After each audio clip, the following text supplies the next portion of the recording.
All right, let's talk about police interviews, but not the ones you've seen in the movies. We're going to go way beyond that Hollywood myth and look at the actual science behind getting to the truth.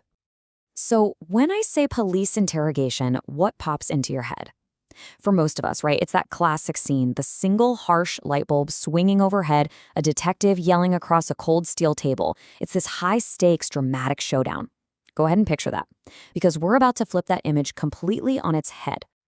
Okay, so here's our game plan. First, we're going to bust that Hollywood myth wide open.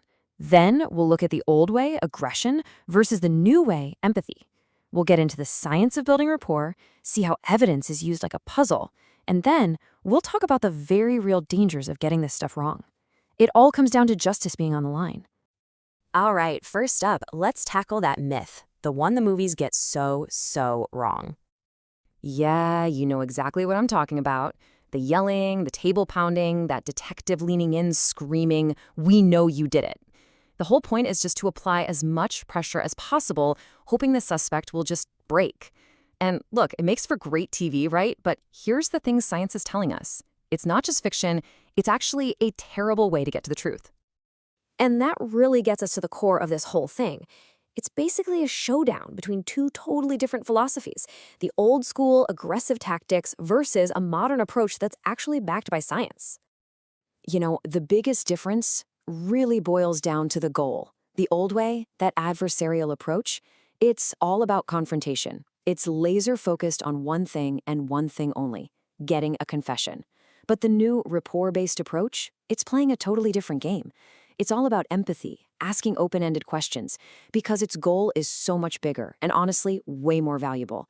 It's about gathering information, real, accurate information. So, why is being empathetic so much better than being intimidating? Well, let's look at the actual science. It's pretty fascinating. Think about it. When you feel attacked or threatened, your brain just goes into a defensive mode, right? That fight or flight response kicks in, and it actually makes it harder for you to recall memories clearly. Building rapport does the exact opposite. It helps lower those mental walls. And you don't have to take my word for it. The data on this is just crystal clear. I mean, study after study shows the same thing. When investigators build rapport, they get way more out of the interview. We're not just talking about more admissions, but more crucial, relevant details all around. It's simple, really. Intimidation makes people shut down, rapport gets them to open up. But here's the thing, it's not just about being nice. There's a real strategy here, especially when it comes to the evidence an investigator already has in their back pocket. Think about it like you're putting together a big jigsaw puzzle. A rookie interviewer might just dump the whole box on the table, right? Show all their cards at once. But a skilled, strategic interviewer, they know the real power is in how you reveal the pieces. They'll show you one piece at a time just to see how your story has to shift to accommodate it. It gives them a much clearer picture of what's really going on. So here's kind of how that process works. First, you start with really broad, open-ended questions. You just want to get the person's version of the story, their uninterrupted account. Then, you introduce one little piece of evidence, something they have no idea you know, and you watch, you listen. You see how they try to weave that new fact into their story. Then you do it again with another piece. This slow, gradual reveal helps you build a way more complete and, most importantly, a verifiable story.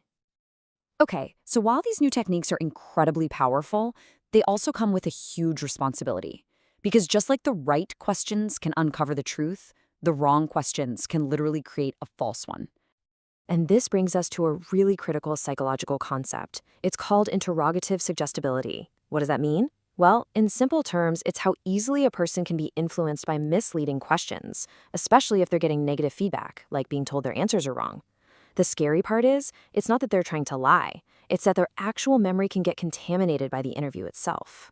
And, some things make people way more vulnerable to this.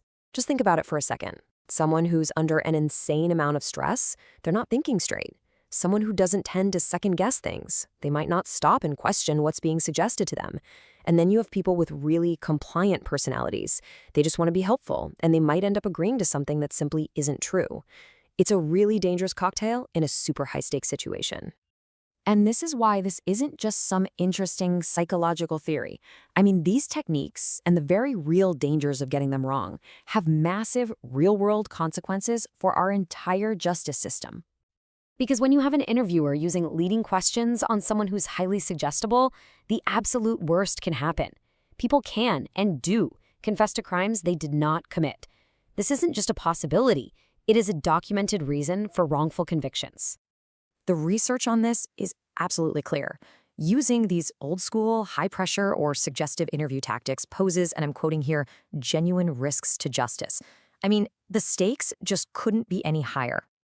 So that leaves us with one final, pretty heavy thought. We have decades of research showing us a better, more effective, and frankly, more ethical way to do these interviews. A way that puts getting good information way ahead of just intimidating someone. So the real question isn't what works. We know what works.